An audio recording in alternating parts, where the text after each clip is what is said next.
안녕하세요. 오늘도 사연살롱을 찾아주셔서 감사합니다. 30대 여성이에요. 저는 평소에 좋은 일을 하면 좋은 일이 돌아오고 나쁜 일을 하면 나쁜 일 역시 돌아온다고 믿고 살았어요. 그리고 그 믿음은 얼마 전 현실로 증명이 되었죠. 제가 이렇게 사연을 보내게 된 것도 바로 그 일 때문이에요. 당시 저는 우리나라 3대 명문대 중 하나인 K대학교 법학과에 다니고 있었어요. 저는 중고등학교 때부터 무언가에 꽂히면 꼭 해내고 마는 성격이었거든요. 그런 제게 공부는 자존심과도 같은 거였죠. 그래서 누구보다 열심히 해왔고요. 저희 엄마한테는 고액 과외 한번 받지 않고도 명문대에 진학한 딸이 늘 자랑거리였어요. 하지만 이런 기쁨도 잠시 아빠가 운영하시던 건축 관련 회사가 기울기 시작하면서 저희 집에 시련이 닥치기 시작했죠. 살던 집에서도 이사를 해야 했고 전업주부였던 엄마도 일을 하셔야 할 정도로 집 사정이 좋지 못했어요. 어수선한 환경 때문인지 저는 그동안 한 번도 놓친 적 없던 장학금을 놓치고 말았어요. 그 바람에 계획에 없던 휴학을 하게 되었고요.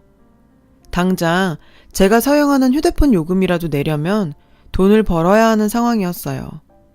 다행히 평소 저를 예뻐해 주시던 엄마의 친구분 도움으로 대형 로펌에서 아르바이트를 하게 되었어요.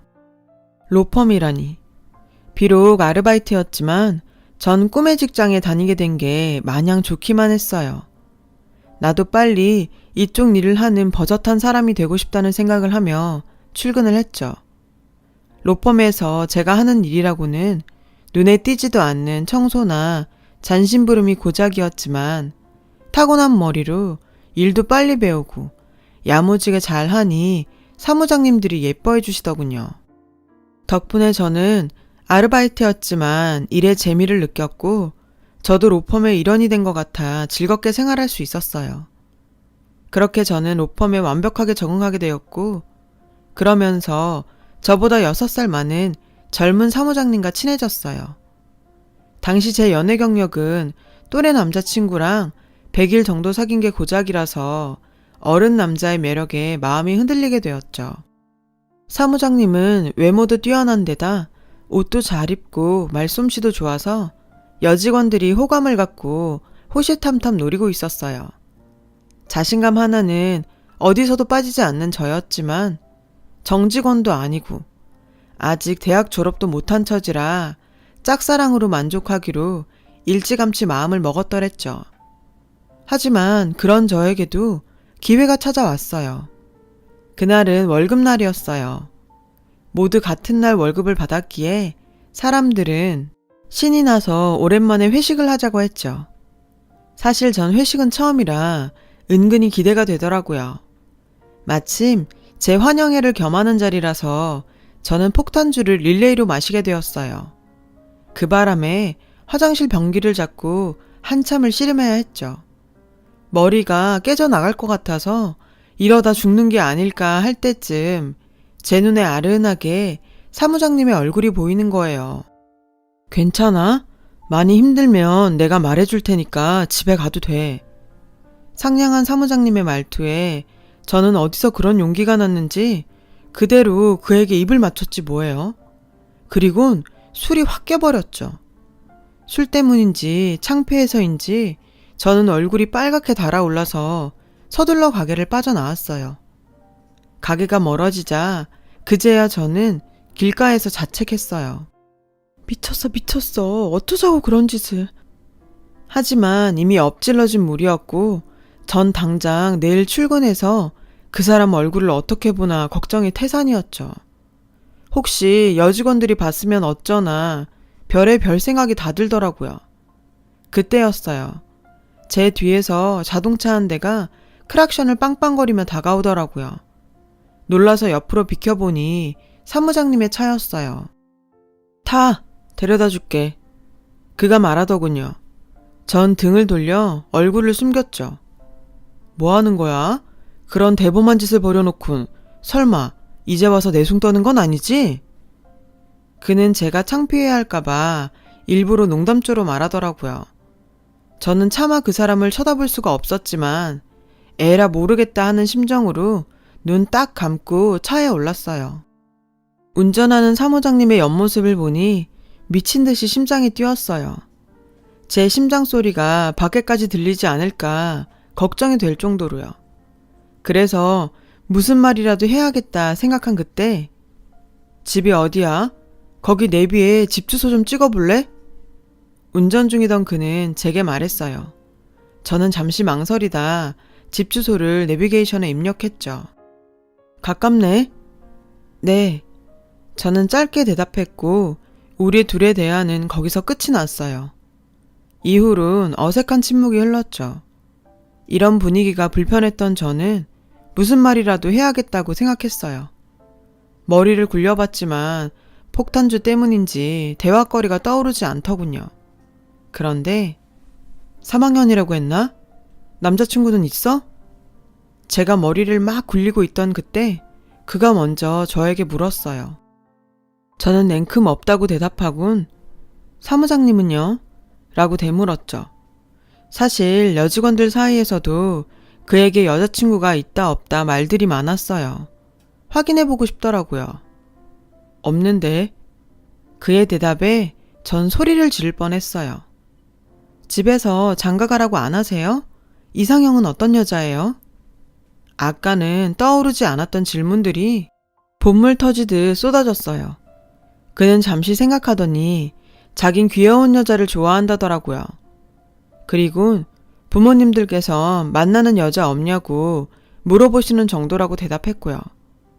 그렇게 그와 있는 시간이 조금씩 편안해질 즈음 애석하게도 그의 차가 저희 집 앞에 도착했어요. 저는 내친 김에 용기를 내보기로 했죠. 이런 기회는 자주 오는 게 아니니까요. 저기 골목으로 가면 편의점이 있는데 우리 가서 컵라면 먹을래요? 저는 사무장님과 좀 더 같이 있고 싶은 마음에 라면을 먹자고 제안했어요. 그랬더니 그러자고 하더라고요. 우린 편의점 테이블에 마주 앉아 컵라면이 있기를 기다리고 있었어요. 이 시간에 이런 거 먹으면 살찌는 거 알지? 사무장님이 절 보며 말하더군요. 그런 말 하는 거 여자한테 실례거든요. 저는 일부러 더 툴툴거리며 말했죠. 술 먹고 아무 남자한테 뽀뽀하는 건 더 실례거든. 사무장님은 귀엽게 입을 삐죽였어요. 그런 그의 모습에 저는 웃고 말았죠. 우리는 라면을 먹으며 이야기를 나눴고 서로에게 호감이 있음을 알게 되었어요. 그렇게 우린 그날 이후 비밀 연애를 시작하게 되었어요. 몰래 하는 사랑이 더 뜨겁다고 우리는 회사에서 연애하듯 만남을 이어갔어요. 화장실에 가면 슬쩍 만나고 점심시간에 티 안 나게 옆에 앉는 등 스릴 있는 연애를 이어갔죠. 그리고 무엇보다 비밀 연애의 묘미는 여직원들이 그에게 관심을 끌려고 작당을 벌일 때였어요. 아무리 그들이 끼를 부려봐도 이미 그는 내 거라는 사실에 전 남모를 희열을 느꼈거든요. 그렇게 몇 달의 시간이 흘렀어요. 제 또래의 남자보다 어른 남자와의 연애는 뭐랄까 그간 제가 경험하지 못한 레벨이라고 할까요? 아무튼 그와의 시간은 정말 꿈 같았죠. 그날이 오기 전까지는요. 그날은 지방에 사는 그의 부모님이 친척 결혼식이 있다며 서울에 오신 날이었어요. 그는 부모님을 모시고 식장에 다녀와야 했고 하룻밤 주무시고 가신다 해서 그 주의 주말은 못 만날 것 같다고 미리 얘기를 하더라고요. 저는 부모님이 오시는 건데 당연히 알았다고 했고요. 그런데 그날 저녁 그에게 연락이 온 거예요. 부모님께 제 얘기를 했더니 절 만나고 싶다고 하셨다는 거예요. 갑작스러운 말에 당황했지만 이참에 그의 부모님께 잘 보여놓으면 좋지 않을까 생각해서 급하게 나갈 준비를 했어요. 최대한 얌전한 차림으로요. 그렇게 떨리는 첫 대면의 순간이 왔어요. 왔어? 이 친구가 제가 아까 말한 현주예요. 현주야, 우리 부모님이셔. 인사해. 그의 소개에 저는 최대한 예의를 갖춰 인사를 하곤 자리에 앉았어요. K대 학생이라면서요? 지금도 기억하는 그의 어머니의 첫 질문이었죠. 네, 휴학 중이에요. 왜? 어디 유학이라도 가려고 그러나? 요즘은 다들 스펙 쌓는다고 1, 2년 정도는 휴학한다고 듣긴 했어요. 어머님 말에 저는 난감했어요. 사실대로 말하면 너무 비참할 것 같고, 그렇다고 거짓말을 하자니 이미 그가 제 휴학 사유를 알고 있었기 때문에 그럴 수도 없었거든요. 엄마, 초면에 그런 질문은 좀... 그는 난처해하는 제 모습을 보곤 상황을 수습하려고 했어요. 왜? 내 질문이 실례가 됐니? 그의 어머니는 쉽게 그만두지 않을 눈치였어요. 그래서 전 솔직하게 말해야겠다 생각했죠. 그렇게 제가 막 입을 때려는 순간 그가 하지 말라고 고개를 가로젓는 게 보이더라고요. 그 순간 알 수 있었어요. 그의 부모님은 조건을 많이 따지는 분이라는 걸요. 제가 말을 하려다 그만두자 어머님은 저를 수상하게 보시는 것 같았어요. 그래서 전 아무 말이라도 해야 했죠. 곧 졸업인데 제가 너무 사회 경험이 없는 것 같아서 이것저것 많이 해보려고 휴학하게 됐어요. 제 대답에 썩 만족스럽진 않지만 어머님은 고개를 끄덕이시더군요. 저는 그런 어머님과 아버님을 보며 제 자신이 초라하게 느껴졌어요. 나중에 안 사실인데 그의 부모님은 지방 중심가에 건물을 가지고 계실 정도로 경제력이 있는 분이셨어요. 아들 셋을 모두 유학까지 보내시고 그 건물에 거주하면서 상가 임대료를 받아 생활하시는 분들이셨죠. 그 동네에서 남부럽지 않게 살면서 자식들도 잘 키웠다 소문난 집 중 하나였던 거예요. 법대를 나와 유학까지 다녀온 당신의 아들은 충분히 변호사까지 될 수 있는데 사법고시를 보는 게 귀찮아서 저러고 산다며 저에게 자랑 같은 하소연을 하시더라고요. 좋아하는 남자의 어머니 말씀이니 듣고 있었지만 조금 힘들었죠. 주말이 지나고 로펌에 출근한 저는 일부러 남친 근처에 가지 않았어요. 저의 태도에 제가 삐진 것을 알아차린 그는 제 눈치를 보며 미안하다고 온갖 손짓을 다 했죠. 그런데 설상가상으로 그 모습이 여직원들 눈에 딱 들어가고 만 거예요. 방금 뭐야? 내가 뭘 본 거지? 저는 드디어 올 것이 왔구나 싶었어요. 저는 탕비실로 끌려가 언니들한테 둘러싸인 채 질문 세례를 받았고 무슨 치조라도 당한 양 기가 쪽쪽 빨리고서야 자리로 돌아올 수 있었어요. 자리로 돌아와 보니 그가 두고 간 듯한 마카롱 상자가 놓여 있었어요. 그리고 그날 밤 퇴근 후 그에게 귀에 딱지가 앉을 정도로 사과를 듣고 마음을 풀기로 했어요. 그날 이후 로펌에는 우리가 만난다는 사실이 쫙 퍼졌어요. 간혹 짓궂은 장난의 대상이 되긴 했지만 걱정했던 것보다는 나쁘지 않았어요.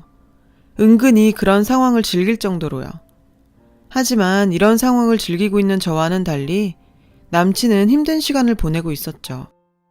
탕비실을 지나다 남친과 어머님의 통화 소리를 듣게 되었거든요. 전화기 밖으로 어머님 목소리가 들리는 바람에요. 어머님께선 남친이 결혼 상대를 찾아도 모자랄 판에 절 만나 시간 낭비를 한다며 무척 화가 나셨더라고요. 당장 헤어지라고 하시는 목소리가 밖으로 쩌렁쩌렁하게 들릴 정도였어요. 저는 숨을 죽인 채 통화를 엿들었어요. 그동안 아무것도 모르고 혼자만 신났던 제가 한심했고 남친한테 미안한 생각이 들더군요. 그 순간 5만 가지 생각이 들었어요. 헤어져야 하나 말아야 하나. 결국 전 남친한테 휴게실에서 하는 통화 소리를 들었다고 말했어요. 왜 그동안 혼자 힘들었냐고 물었더니 저까지 힘들게 하고 싶지 않아 그랬다고 알게 해서 미안하다고 하더군요. 거기까진 괜찮았어요. 그런데 갑자기 복학하려면 등록금이 얼마나 필요하냐고 묻는 거예요. 저는 그게 왜 궁금하냐고 되물었죠. 그랬더니 제가 자기 부모님한테 인정받을 만한 조건을 갖추면 좋을 것 같다는 거예요. 그래서 졸업이라도 자기가 시켜주고 싶다고요. 저는 그의 말에 너무 놀랐어요. 제 등록금을 대신 내준다니. 대신 내준데도 받을 생각 하나도 없었지만 정말 생각도 못한 일이었고 그 정도로 나를 좋아하나 싶어 감동을 받았죠. 그런데 학자금 대출을 받는 건 어때? 갚는 건 내가 도와주더라도. 아니다. 그냥 여기 아르바이트 그만두고 과외를 하는 건 어때? 내가 소개할게. 그게 훨씬 더 많이 벌 수 있잖아. 안 그래? 너무 적극적으로 어필하는 그 모습에 좀 전에 감동이 채 가시기도 전에 실망스럽더라고요. 저의 있는 모습 그대로를 좋아한다고 생각했는데 이제 와선 자기 부모님이 인정할 조건을 갖추라니. 저는 너무 어이가 없었어요. 조금 전 제 등록금을 내준다는 말에 감동했던 제가 너무 한심하게 느껴지더라고요. 그는 제가 말이 없자 기분이 상했다는 걸 알았는지 자신은 저랑 결혼까지 생각하고 있어서 한 말이지 다른 뜻은 없다며 진심으로 미안하다며 사과를 하더군요. 오죽하면 이 남자가 이런 생각까지 했을까. 돈 없는 서름을 처음으로 절절하게 느끼는 순간이었어요. 저는 그 뒤 대학 등록금을 마련하기 위해 아침부터 초저녁까지 남친이 있는 로펌에서 아르바이트를 하고 저녁엔 과외를 시작했어요. 저녁마다 수업이 있어서 그와 만나는 시간은 줄었지만 졸업장을 따야 했기에 정말 열심히 돈을 벌었어요. 집에도 아주 조금이나마 더 보탬이 될 수 있어서 좋기도 했고요. 그러던 어느 날이었어요. 과외 받는 학생이 독감에 걸려서 아주 오랜만에 시간이 생겼지 뭐예요. 모처럼 그와 데이트를 해야겠다 생각한 저는 남친한테 전화를 걸었어요. 만나서 뭘 할까 생각하면서요. 그런데 전혀 예상하지 못한 그의 어머니가 대신 전화를 받지 뭐예요. 어머니, 안녕하세요.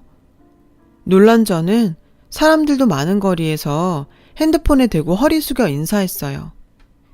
마침 연락하려고 했는데 잘 됐네. 우리 전에 만났던 가게에서 만날까? 저는 결코 좋은 소리를 듣지 못할 거란 걸 알았지만 어쩌겠어요. 어머님이 나오라니 나가야죠. 그런데 약속 장소에는 어머니뿐만 아니라 낯선 여자도 같이 있더라고요. 왠지 불길했어요. 아니나 다를까 어머님은 제가 자리에 앉기도 전에 제게 여자를 소개하시더군요. 빨리 왔네. 인사해라. 우리 승현이랑 결혼한 애다. 그 말에 전 멈칫했어요. 어머니 옆에 앉아있던 여자는 제게 자신의 명함을 내밀며 말하더라고요. 어머니께 얘기 많이 들었어요. 그 여자 명함에 교수라는 두 글자가 선명히 보이더군요. 생각지도 못한 상황에 전 할 말을 잃었어요. 어머님은 제게 너 따위는 내 며느리가 될 수 없다는 걸 말하고 싶으셨던 거죠. 이제 알았으면 적당히 빠지라는 남친 어머니의 속내가 선명히 보였어요. 그야말로 이 자리는 저에게 제대로 망신을 줘서 당신 아들한테서 떼어놓겠다고 작정한 자리가 분명했어요. 저는 마음을 굳게 먹고 말했어요. 어머니, 제가 아무리 싫으셔도 승현 씨 몰래 이러시는 건 좀 아닌 것 같아요. 저 복학하려고 거의 준비도 끝났어요. 졸업하면 로펌에 취직하거나 아니면 사법고시 준비해서. 어머머, 사법고시요? 제 말이 끝나지도 않았는데 오늘 처음 본 여자가 제 말을 끊고 비웃더군요. 저는 불쾌해서 그 여자를 노려봤어요. 생각 같아선 한 대 치고 싶었죠. 그러자 남친 어머님이 그 여자를 며느리라고 부르며 제가 나를 세우지 뭐예요? 어머 얘, 너 지금 우리 며느리를 노려보는 거니? 얘 웃기는 애네? 고졸인 주제에 꿈도 크지. 사법고시가 무슨 운전면허증 따는 건 줄 아니? 우리 아들같이 똑똑한 애도 힘들어하는 시험을 니깎게 할 수 있을 것 같냐고. 어림도 없는 소리지. 저는 자존심이 상했지만 그래도 남친과 헤어지고 싶지 않았기에 다시 한번 어머님께 말씀드렸어요. 저 모르게 그 사람한테 헤어지라고 압력 넣으신 거 다 알고 있었어요. 저 어머님한테 인정받고 싶어서 노력하고 있어요. 그러니 조금만 더 기다려주시면 안 될까요? 그의 어머니는 제 말에 기가 차다는 듯 콧방귀를 끼더군요. 누가 들으면 오해하겠네. 내가 언제 우리 귀한 아들한테 압력을 넣었다고 그러니? 이렇게 훌륭한 며느리까지 데려온 애한테. 어머님 말에 망치로 머리를 얻어맞은 것처럼 혼란스러웠어요. 그런 저를 보며 여자는 더는 못 봐주겠다는 듯 저에게 자신의 핸드폰을 건네주더군요. 그녀의 핸드폰에는 다정한 연인의 사진이 여러 장이 있었어요. 그 사진 속 연인은 다름 아닌 제 남친과 바로 제 앞에 앉아있는 여자였어요. 기가 막혀서 아무 말도 할 수 없더군요. 이 사진이 어머님과 제가 일방적으로 그쪽한테 이러는 게 아니라는 증거가 되겠죠? 내가 제자 같아 사는 말인데 어울리지도 않는 어린놀이는 그만하고 나이에 맞게 노세요. 여기 있는 어머님과 여자보다 남친이 더 괘씸했어요. 제가 등록금을 마련하고 있던 그 시간에 자긴 양다리를 걸치고 있었다니. 도저히 참을 수가 없었죠. 너무 분해서 아무 말도 못하는 저를 보며 두 여자는 이 상황이 만족스러웠는지 밝은 얼굴로 자리에서 일어났고 저는 끓어오르는 화에 도도한 교수님의 머리채를 확 잡아버렸어요. 그 바람에 카페는 순식간에 아수라장이 되었죠. 그러자 어머니는 소리쳤어요. 어머, 얘 좀 봐. 이제야 본성이 나오네. 없는 집 애들은 꼭 이렇게 티를 낸다니까. 어머님은 끝까지 절 깎아내리시더군요. 아무리 내가 발버둥 쳐도 저들이 원하는 방향으로 갈 수밖에 없는 이 상황에 전 화도 나고 억울해서 미칠 것 같았죠. 하지만 여기서 더 성질을 내봤자 뭐가 달라지겠어요. 저는 여자를 있는 힘껏 밀어버리고는 가게를 나왔어요. 그리고 다음날 로펌도 그만뒀어요. 그 사람을 보면 제가 그땐 어떻게 할지 저도 제가 무서웠거든요. 첫날은 울고 다음날은 죽은 사람처럼 천장만 보고 있었어요. 저를 로펌에 소개해 주셨던 엄마 친구분이 로펌에 퍼진 제 소문을 엄마한테 말했더군요. 엄마는 복학을 하라며 등록금을 빌려 오셨어요. 가난 때문에 딸이 그런 꼴을 당했다는 생각에 가슴이 찢어지는 것 같았다면서요. 전 엄마를 가슴 아프게 해드려서 너무 미안했지만 그 돈으로 복학을 하기로 결심했어요. 다시는 그런 치욕을 겪고 싶지 않았거든요. 그렇게 전 복학을 했고 정말 미친 듯이 공부만 했어요. 그러던 중 로펌에서 친하게 지냈던 직원을 통해 그의 소식을 듣게 되었죠. 다음 해에 그 여교수와 결혼한다더군요. 저는 그들에게 복수하는 방법은 오로지 성공밖에 없다 생각하며 사법고시를 준비했어요. 목표가 뚜렷해지니 잠자는 시간도 아까울 정도였어요. 죽기 살기로 공부를 했어요. 그 결과 대학 졸업 후 사법고시 최종 합격이란 결실을 얻게 되었죠. 부모님께선 세상 누구보다 좋아하셨고 저는 모처럼 부모님께 제대로 효도한 것 같아서 무척 기뻤어요.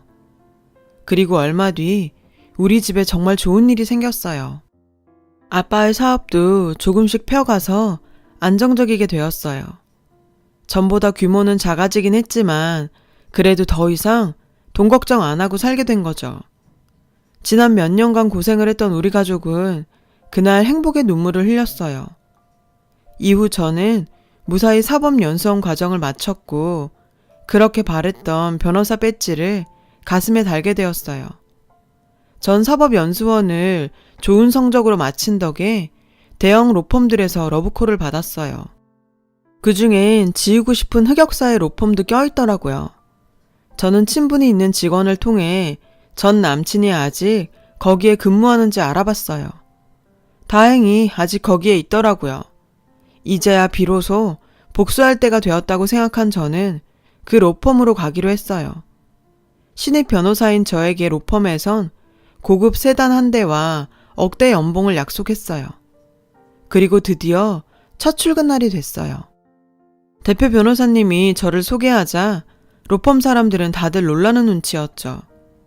자기들 밑에서 자질구레한 일을 도맡아 했던 제가 자신들 상사라니 충격이 컸을 거예요. 그리고 그 중에서 가장 충격을 받은 사람은 바로 전 남친이었어요. 그 사람 얼굴을 보자 지난 일들이 파노라마처럼 스쳐갔어요. 더럽고 치사하고 분했던 순간들이요. 당시 그 사람은 제가 로펌을 그만두자 핸드폰 번호부터 바꾸고는 미안하다는 전화나 문자 하나 없었죠. 아마도 다신 볼 일 없다고 생각했을 거예요. 그런데 이렇게 제외한 거죠. 더 기가 찬 건 콧대 높은 와이프한테 버티지 못하고 이혼을 했는데 제가 변호사가 되어 다시 나타나니 저랑 다시 어째 보려고 수작을 부린다는 거예요. 저는 어이가 없어서 그를 부하 직원 부리듯 하대했고 전부인으로 인한 트라우마인지 그는 저한테서도 멀어져 갔어요. 그리고 뜻밖의 기회가 찾아왔어요. 전 남친의 어머니가 자기 건물에 속 썩이는 세입자가 있다며 아들이 일하는 로펌에 찾아온 거였죠. 사무장이랑 상담해도 된다고 말해도 당신은 변호사랑 상담할 거라고 박박 우겨서 변호사들이 일하는 탑층까지 행차한 거예요. 그러다 거기서 저랑 딱 마주친 거죠. 저를 못 알아본 어머니는 저에게 공손하게 다가와 이러더라고요. 변호사님, 저 상담 좀 해주세요. 우리 아들이 여기 사무장인데 같은 식구니까 모른 척 마시고요. 이 상황이 어찌나 웃기던지 참기 힘들 정도였죠. 어머니, 저는 못 배워서 도와드리기가 어려울 것 같은데요. 저는 그렇게 당신이 했던 말을 되돌려 주었어요. 이게 무슨 소린가 황당해하던 그의 어머니는 자신의 아들이 도착하자 그제야 저를 기억하는 것 같았어요. 어머, 후질구레 하더니 차림새는 못 알아볼 정도로 나아졌구나. 근데 고절 너 아직 여기서 일하니? 그만둔 거 아니었어? 그 망신을 당하고도 이러고 있다니 넌 참 벨도 없는 애구나. 좀 전까지 선생님이라고 하시더니 무슨 병검술도 아니고 얼굴을 싹 바꾸는데 저는 기가 막혀 말이 다 안 나오더라고요. 전 남친은 자기 엄마한테 눈으로 저를 가리키군. 엄마, 쟤 이제 고졸 아니고 우리 로펌 변호사야. 더 망신당하지 말고 얼른 나가요. 그는 자신의 어머니를 잡아 끌고 나가려고 했어요. 그런데도 어머님은 막무가내였죠. 믿기 어렵다는 듯 제게 와 이렇게 말하더군요. 얘가 지금 무슨 소리야? 어떻게 고졸이 변호사가 돼? 전 이때다 싶어 눈 딱 내리깔고 또박또박 얘기했죠. 변호사라는 거 어떻게 되는지 정말 모르세요? 아, 맞다. 아드님은 귀찮아서 사법고시 안 본다고 했던가요? 사법고시란 게 귀찮고 말고 할 일인가요? 그냥 당신 아들은 못하는 겁니다. 좀 솔직해져 봐요. 누가 보면 아주머님 아들 이 로펌 대표라도 되는 줄 알겠더니 그냥 속물에 허세에 찌질 그 자체네요. 교양 없이 난동 피지 말고 당장 나가요. 이렇게 말을 하고 나니 정말 10년 묵은 채증이 내려가는 것 같더라고요. 저는 입꼬리가 저절로 올라갔어요. 제 말에 그와 그의 어머니는 기가 막힌다며 씩씩거렸죠. 저는 재판이 있어서 이만 가볼게요. 김 사무장님은 오늘 점심때까지 최혜란 씨 사건 기록 내 책상에 가져다 놓으세요. 전 남친한테 업무 지시를 하곤 유유히 그곳을 빠져나왔어요. 그 다음 이야기는 역시나 소식 빠른 여직원들을 통해 금방 알 수 있었는데요. 저의 변한 모습과 제가 당신 아들을 부려먹는 모습에 펄쩍 뛰던 그의 어머니가 갑자기 복통을 호소하시면서 응급차에 실려갔다고 하더라고요. 어찌나 통쾌하던지. 그리고 그 달이 끝날 무렵 전 남친은 일신상의 이유로 사표를 냈어요. 그 이유 소식은 저도 알지 못하고요. 처음엔 복수로 시작했던 변호사 일이 밀려드는 사건에 정신없이 살다 보니 전 남친 소식 따위는 신경 쓸 겨를도 없었거든요. 지금 저는 다른 로펌에 더 좋은 조건으로 이직을 준비하면서 꿀같은 휴가를 보내고 있어요. 너무 오랜만에 쉬는 탓인지 잠시 잊고 있던 옛 생각이 떠올라 이렇게 긴 글을 적어보게 되었네요. 제 얘기를 들어주셔서 감사드리고요. 여러분 가정에 행복한 일 가득하시길 바래요. 여러분, 사연 댓글에 응원과 현명한 조언 부탁드려요. 좋아요와 구독은 저에게 큰 힘이 됩니다. 오늘도 좋은 일 가득하세요.